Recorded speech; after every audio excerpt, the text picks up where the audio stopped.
Compte rendu du Conseil ordinaire des ministres provinciaux du mercredi 28 décembre 2016. Sous la présidence de son Excellence, Monsieur le gouverneur de province Alphonse Ngoï Kassanji, s'est tenu ce mercredi 28 décembre 2016 un Conseil ordinaire des ministres provinciaux dans la salle de réunion du gouvernorat de province. À l'agenda, 6 points inscrits, à savoir 1. Communication de son Excellence, Monsieur le gouverneur de province. 2. Situation sécuritaire de la province. 3. Évaluation des recommandations du Conseil précédent. 4. Dossier spécifique des ministères, particulièrement les avancements des projets PRISE, NRK, SNEL, Régie des eaux, EUPFAS, CNPR, CARJ, PADIR. Et enfin, le divers. Communication de l'autorité provinciale. La situation sécuritaire est relativement calme sur toute l'étendue de la province, nonobstant les banditismes urbains en Mbuji-Mayi et quelques cas d'agression des forces de l'ordre par les miliciens dans les territoires de Kabeya-Kamanga. L'autorité déplore que certains jeunes continuent à se laver dans les bizabas, consommant de fortes doses de drogue qui les amènent à la perte de mémoire et de la raison, portent des armes blanches, calibre 12 et armes militaires, se regroupent et attaquent les forces de l'ordre. Ces troubles empêchent les retours des populations à leur résidence, les travaux champêtres ainsi que toutes les activités de survie. Le gouverneur de province demande à toute la notabilité de Kabeya-Kamanga de moraliser les enfants pour nous épargner des casses et restaurer durablement la paix dans cette entité administrative. Quant aux pistes de solutions policières, des mesures appropriées ont été préconisées tant pour la sécurisation du territoire de Kabeya-Kamanga que de la ville de Mbuji-Mayi. Le chef de l'exécutif a en outre recommandé la poursuite du monitoring des médias. L'assainissement des médias veut que les opérateurs du secteur observent les règles déontologiques qui tendent à préserver les bonnes mœurs et les valeurs républicaines citoyennes en faveur de la paix. Les organes de presse doivent scrupuleusement observer ces exigences sous peine des sanctions prévues par la loi. C'est dans cette veine qu'il est stigmatisé l'extravagance d'une radio de la ville qui s'est mise à commenter l'accord du dialogue actuellement sous la médiation de la SENCO. Commentaire d'un livrable non encore signé par les belligérants, mais hélas teinté du triomphalisme, opposant les familles politiques les unes contre les autres, fait qui de facto a envoyé les marcheurs sur la rue et a dégénéré en casse et violence. Les responsabilités sont en train d'être établies avec toutes les conséquences de droit. De la mobilisation des recettes. Le gouverneur recommande que les ministres s'activent pleinement en tant que service assiette, poursuivent l'atteinte des assignations de tous les actes générateurs au regard de l'édit budgétaire. Les commissions thématiques du gouvernement doivent se réunir et peaufiner les stratégies de maximisation des recettes, conditions de réalisation des ouvrages publics de développement en faveur du peuple. Les ministres doivent concevoir des projets et les soumettre à la demande de financement par les partenaires pour combler les gaps budgétaires. Au deuxième point, la situation sécuritaire. Le ministre en charge de l'Intérieur a confirmé les tableaux sécuritaires tels que présentés par l'autorité provinciale. Parlant du couvre-feu, le Conseil informe la population qui sera levée aussitôt que les améliorations atteindront les niveaux escomptés. Au troisième point, évaluation des recommandations du Conseil précédent. À l'examen des recommandations, une par une, lues par Madame la secrétaire générale du gouvernement provincial, les taux de réalisation est très bon, soit plus de 95%.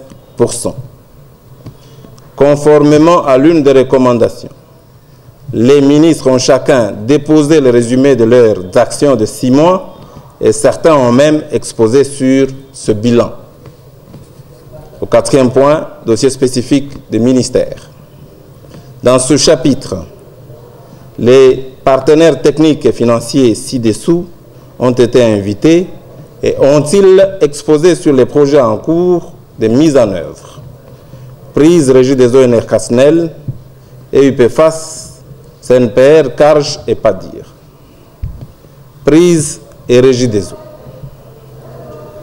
Les projets prises pour l'année 2016 comprennent infrastructure, infrastructure et équipement du centre multifonctionnel genre. La construction du centre a pris 388 599 $ américains contre les équipements de 100 316 $. Exécution 100%. Mobilier scolaire. Contrat signé avec la société Essor Equipment pour 1800 bancs, 72 chaises, 72 tables, 72 armoires pour 12 écoles.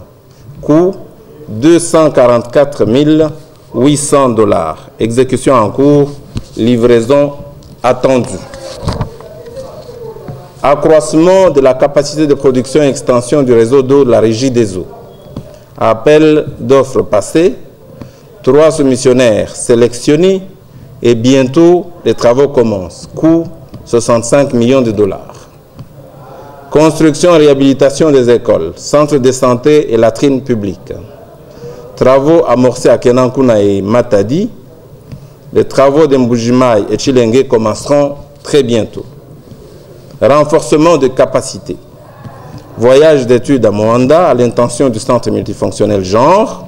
Coût 33 000 $. L'année 2017 comprendra infrastructure. Ces travaux reprennent l'adduction en eau potable par forage et château d'eau, bâtiments scolaires et infrastructures de santé. Renforcement des capacités. Ce volet reprend le renforcement des capacités en genre et les compléments d'équipement du centre multifonctionnel genre. Total d'intervention en 2017 de PADIR s'élève à 18 164 460 $ américains. NRK. La production actuelle en énergie atteint 5400 kW. Les travaux de réhabilitation du groupe L11 sont en cours, les pièces sont en commande et la production pourra être substantiellement améliorée en 2017. SNEL. La SNEL Kassa Oriental compte réhabiliter son réseau de distribution et se doter d'une capacité propre de production. Le Conseil recommande à la SNEL de travailler avec la NRK pour une réhabilitation urgente de l'éclairage public. Le gouvernement provincial s'engage à pourvoir aux moyens nécessaires à cette fin. EUPFAS. Le projet 10e FED portant subvention des zones de santé de Miabi, Chilenge et Kassansa et la division provinciale de santé est arrivé à terme l'année dernière. Un programme intérimaire, PAP-OMD, a relayé ce programme et ira jusqu'en février 2017 pour un coût total de 4 400 000 €, coût intégrant également les 2 aires de santé de la province de Lomami. Le projet 11e FED a commencé par un programme de développement de santé, en sigle PRODES, phase préliminaire d'exécution qui durera 1 an pour environ 3 400 000 €, soit jusqu'à fin 2017, avant d'entrer pleinement dans le programme avec des zones de santé additionnelles. CNPR. La Commission nationale de prévention routière fonctionne bien et ce, en dépit de ses difficultés financières. Il a été décidé qu'elle installe ses bureaux dans le bâtiment administratif, dans les anciens locaux de la division de l'environnement. CARJ et PADIR. Le plan de travail budgétaire annuel est prévu s'arrêter en décembre 2017. Il concerne essentiellement la réhabilitation des infrastructures. De ce fait, la réhabilitation des ouvrages ci-dessous a constitué l'essentiel des activités au cours de l'année 2016. Pistes rurales. 13 lots de pistes pour les 3 provinces de l'ex-Kasaï oriental ont été attribués à 11 entreprises. Cette année, c'est celle du gravillonnage de 13 lots sur axe Tchala-Nounou, Paniamutombo, 203 km, et axe Mweneditu-Moussenga, 70 km, dont les travaux de réhabilitation sont vers la fin. Marchés ruraux, sources d'eau et entrepôts. 5 lots déjà attribués à 4 entreprises. Entrepôt de Ndomba, 10 sources d'eau à Lupatapata et un marché à Katanda. Le titulaire du marché s'est avéré défaillant et le marché pourra être réattribué. Forage. Les forages de Bokwakashila et les adductions de Tchatchacha ont été attribués à la coordination nationale de SNHR qui n'a pas encore démarré les travaux sur le terrain.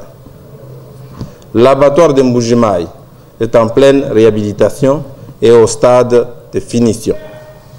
Les quais d'accostage de Ndomba et de Mpaniamutombo ont été attribués à l'entreprise Star Construction qui démarre les travaux en janvier 2017. Dans le divers, l'autorité provinciale rappelle aux membres du gouvernement qu'il leur est exigé de collaborer les uns les autres. La collaboration induit la cohésion, toile de fond de l'action gouvernementale. Commencé à 11 h, le conseil a pris fin à 19 h. Je vous remercie.